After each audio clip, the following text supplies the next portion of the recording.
it would load the same way, right? So I need to add some money, right? So what I want to do is, in this case, I'm going to use Bitcoin, meaning I'm going to load money from an external Bitcoin wallet. And this part, most of you have probably seen before. I'm going to copy my public key, no big deal. Then I'm going to leave the app, or I'm going to mail that key to somebody else who may be sending me Bitcoin. And I'll just basically paste that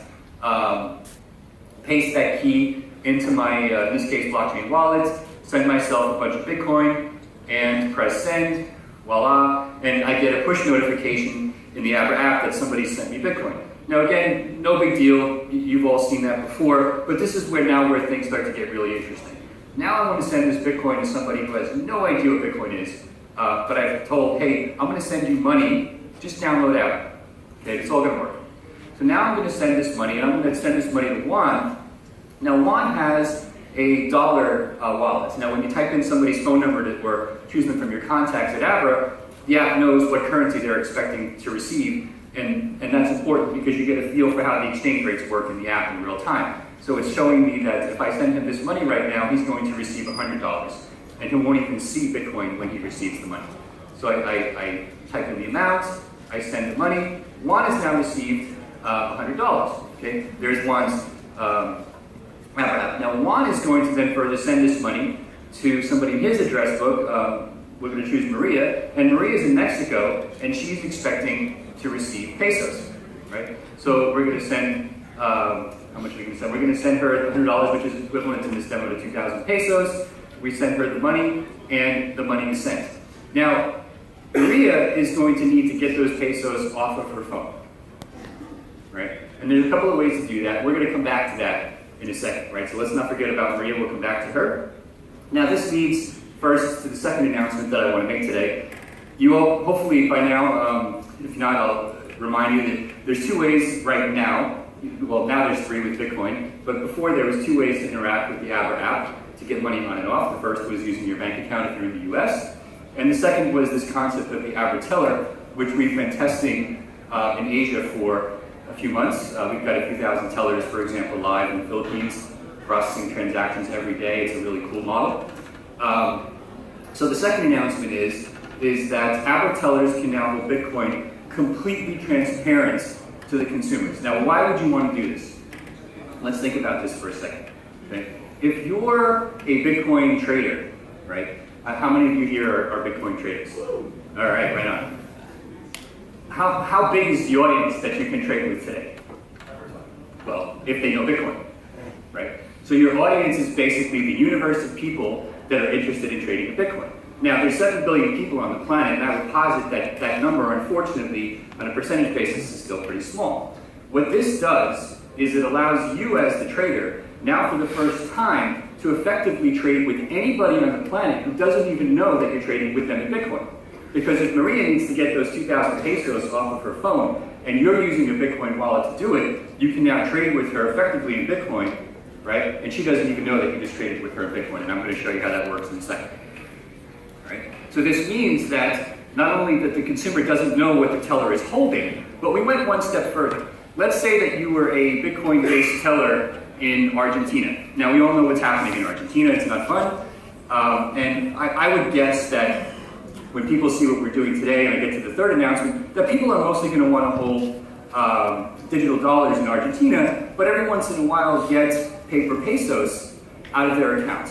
So, as I said, we took this one step further and created this concept of a two-step real-time foreign exchange transaction. So what that means is I can hold any currency in my Abra wallet as a consumer.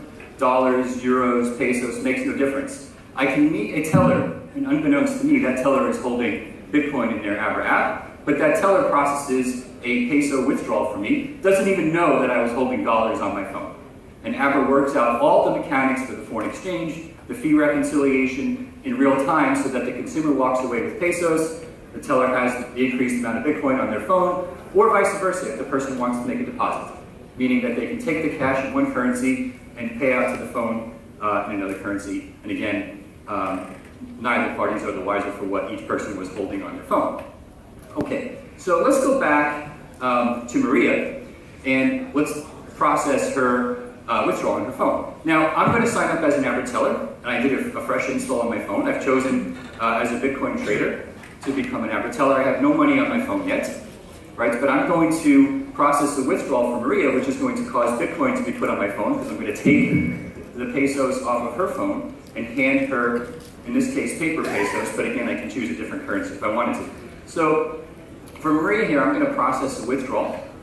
And the first thing I do is I ask her to start up her Abra app, and if you've never seen it, you just hold the teller's phone over the consumer's phone, and it automatically recognizes their phone, syncs the phone so that there's no typing mistakes, and automatically tells me that I'm transacting with Maria. In this case, I type in the amount that I'm going to withdraw, 2,000. The app deals with the fees. The teller sets their own fees.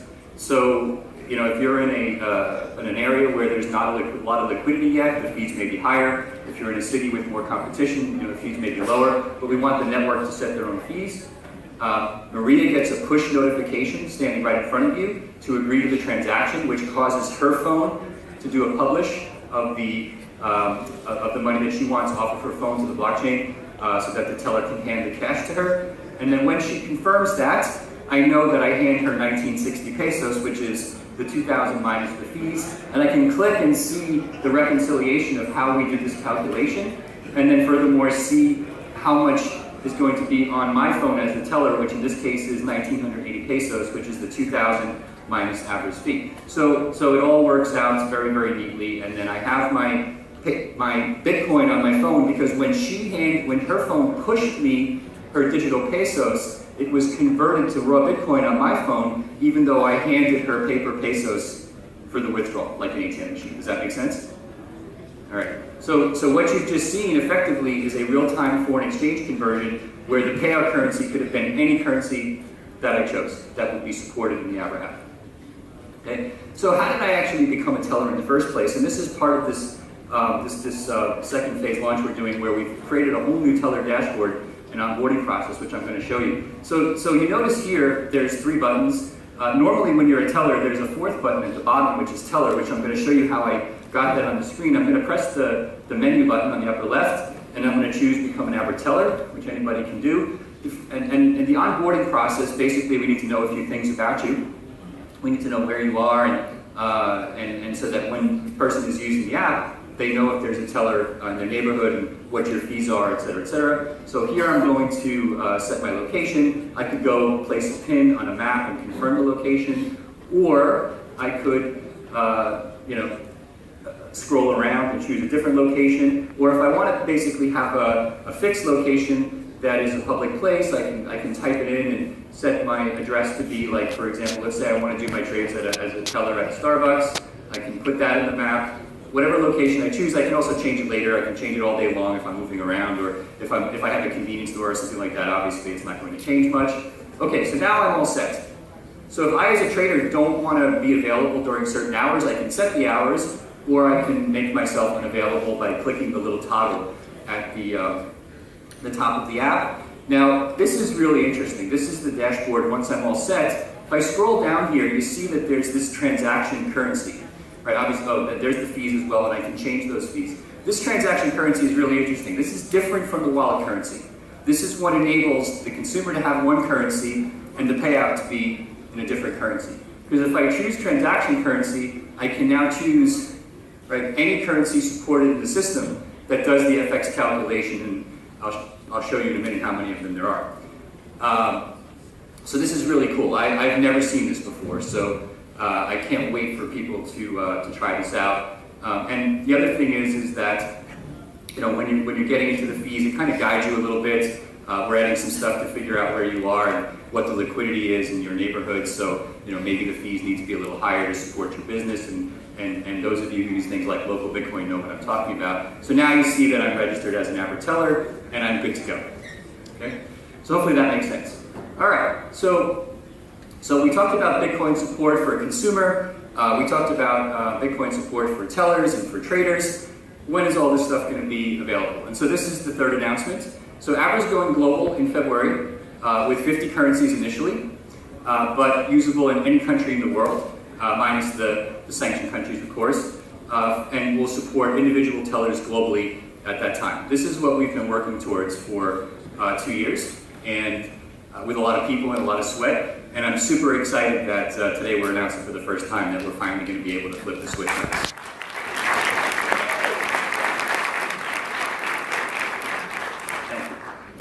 So let me show you what this means for the currency support. So I'm going to go back into the menu here. I'm going to change the currency.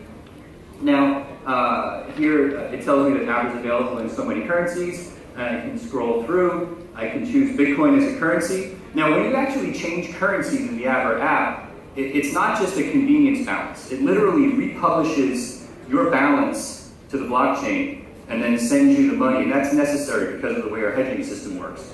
So just to further make the point that this isn't just a convenience balance. All right, and it shows you, as you're doing that currency conversion, what that's going to mean for your balance, right? So I'm going to back out of that. So we want people to, there's a couple of things. The biggest reason why we're announcing this now is that now that we're clear on taking this global, in February, we need more lead time to get as many individual tellers around the world live and ready to go in the system as quickly as possible. So we're really going to be making a big community push within the trading community, within the retail community, for all of you to help and support us to get as many tellers live as we can as quickly as possible. So download the app. You can register today. If you turn the slides back on, there you go. You will get to the front of the line. Just ping me on Twitter and mention to me that you're, send me a DM or whatever, and just mention, hey, I'm a trader, put me to the front of the line, promise you'll get to the front of the line. We are going to do things differently in the US. People outside the US, once they provide information, we're going to get to the point over the first several weeks where they're onboarded pretty much in real time in the US because of FinCEN policies. We're going to basically make sure that you're aware that you may have obligations for that and that it's your responsibility, and those of you who are already trading know what I'm talking about. And if you don't, you can go to local Bitcoin forums and see how all that stuff works. All right, so please register as quickly as possible, and more importantly, tell all your friends to do the same. So just to summarize, right, so we've added Bitcoin support. This is transparent to users. The litmus test for me is going to be when all of you get your moms and dads to download Abra, and you send them Bitcoin, and they see dollars on their phone, withdraw it to their Bank America account, and you tell them 2 weeks later that you actually sent them Bitcoin and they didn't know. That's what I want to hear, right? Once we've accomplished that, I'll know that we've made this useful for everyone on the planet. And I believe that's what's achievable here now with this announcement. All right, and so this is the part that we've been working super hard on that's really complex, but this is the support for Bitcoin traders, which we just talked about, and then lastly, going live in February. So that's it. So we have a bunch of people here from the Abra team. We'll be around the next day or so. So come find us and ask us questions, and we can show you some more demos. But thanks for your support. And I think that probably one of the biggest takeaways for me is two things, right? So we have a set of core values that we talk about, and actually next week when I go back to the Bay Area, we're actually going to be an offsite just on this. We do this for product, but we even do it for values. And this is the one, the core value of the company that really drives everything at the company. And that's the belief in the individual's right to conduct all forms of commerce freely and unencumbered. And so as part of that, I think that this is like a second coming out for us because of the kind of overt Bitcoin support. And I've told the company that it's really important to me that we become really positive and beneficial stewards of the Bitcoin community as part of what we're doing here. And so that's an extension of this value to me. And so I'm really excited that we're going to be more open about our support for the community going forward. Anyway, thank you very much for the time, and for your support.